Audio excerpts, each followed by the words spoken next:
Good morning, or I suppose I should be saying good evening, since this is an after-hours thing. It'd be kind of weird having an after-hours at, 10 a.m. Oh well, stranger things have happened, I'm sure. And this morning I'm starting my day with a nice tall glass of fresh, delicious Swedish snow, which I was able to pick up from the outside because the snow ploughing service still hasn't got here yet.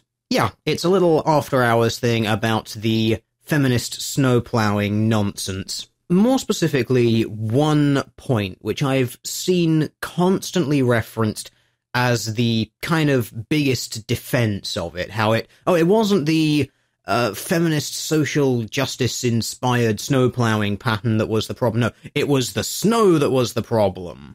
Because, we've had all of the other excuses come out. We've had it wasn't proper feminism or wasn't proper social justice. We've had it just wasn't implemented right from the guy who actually tried to do it. Now the problem is actually the snow itself. But I think that this one might be possibly the most legitimate defense of it, although it's a very, very tenuous leap, and I'm going to explain why. And despite my solemn vow to myself that after-hours videos would not contain any sort of editing or anything like that, this one's going to have to. Okay, so the biggest defense that I constantly see people throwing up is all this talk of, it was a record amount of snowfall, it was the most snow that fell for 100 years, or something along those lines. But I think that people who are making that defense need to finish reading the sentence that they are quoting. While they are correct that it is the most amount of snow that fell in over 100 years, what they then fail to mention is that it is the most amount of snow that fell in November for over 100 years. Now, these two claims are very, very different. If the most amount of, say, rain in an area that has fallen ever is 20 centimeters in one day, and that was in, say, the wet season, you can take, say, the summer seasons, June, July, something like that, and the average rainfall might be about, say, 2 or 3 centimeters, but the maximum amount that fell in those months up until this point was, say, 5 centimeters.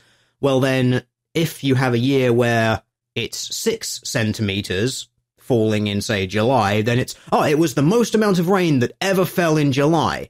Yeah, sure, it was 6 centimeters. Great, that's nothing compared to the winter season, when it can be in the upper 10 numbers. So that distinction there, it was the most amount for a November, is really, really important. And I'll tell you why. This graph comes from the Bolin Center for Climate Research. It measures the snow depth in Stockholm in all of the winters from 1904, 1905 to 2014 to 2015. So obviously it is missing the winter of 2016 off of it because, well, they can't put up the December numbers for 2016 because that hasn't happened yet.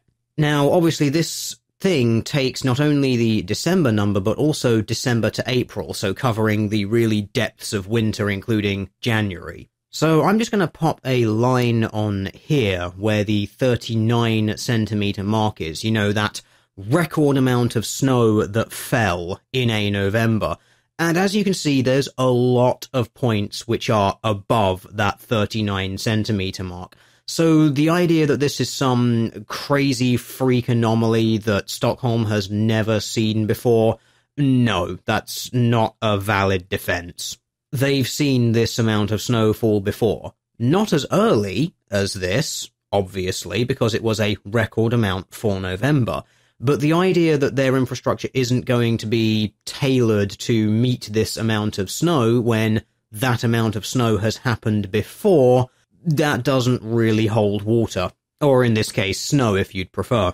Now, I also went and picked up a document from the Swedish Meteorological and Hydrological Institute. Now, these snow levels are ending in 2006, but you can see from 2000 onwards they're following the same pattern as the previous table that we looked at. So you know that the data's coming from basically the same sort of place. And it just kind of confirms what was said there. And what I'd like to note here is that it's actually got a little paragraph about 2001 to 2002, which was the heaviest snowfall for a few years there. And it just says that during the winter of 2001 and 2, it was tough to keep the streets clear. But that's it. That's all it says. Yeah, it was tough to keep it clear.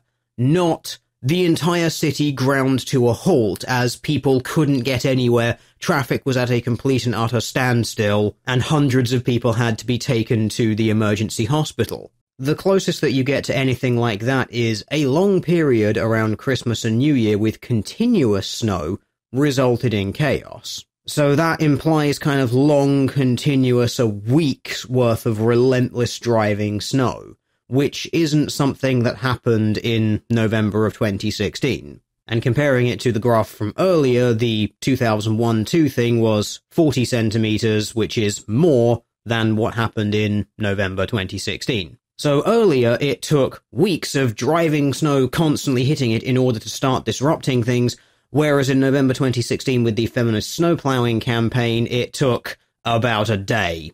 But remember, it's not the fault of the change of the snowplowing routes. So I tried to find news reports from times where there were these massive peaks of over 39 centimeters in past years. I tried to find some news that would suggest that, Stockholm was absolutely ground to a halt and there was all of this absolute chaos, and I couldn't find any. Maybe there are some buried in the archives of some Swedish newspapers, which I'm not going to be able to find, not being able to speak nor read Swedish, but there doesn't seem to be any sort of recognition that absolute chaos came on these peak days. Nothing nearly as bad as what we were seeing from November of 2016. Now, I've got a few subscribers to my channel who live in Stockholm, and they've obviously been chatting about this in the comments section of the video, and they are saying, yeah, we've had more snow than this before in previous years, and the level of chaos has been absolutely nothing like it was this year. And some of them, up until watching that video and then going on to read the news for themselves, didn't know why a lower amount of snow than they've seen in previous winters was suddenly causing such a massive problem, until they then found out, oh, the city has completely changed how it's going to handle snow plowing. Which kind of then raises the interesting point, why are they bothering to change the way that they're doing things? It's okay. You say that this is going to be a better way of doing things because it's going to be more equitable and make life easier and better for everyone. Okay, that's fine, but if it only works for really small amounts of snow and then you get a massive amount of snow, you're going to have to change the strategy. Why don't you just stick with the strategy that you had before, which worked best regardless of the level of snow? Why not use the strategy that works the same regardless of snowfall, as opposed to saying, we're going to use this one which works better on small amounts of snow, but if there's any more snow level than that, well, everyone's completely hung up and dry, that's it, we can't do anything, you might as well just sit around at home, forget trying to do anything because you're going to be snowed in. Makes absolutely no sense. But anyway, I thought that was one of the more interesting defenses of the feminist snow plowing initiative. Because remember, it's the fault of literally anything else except the change in snowplowing routes.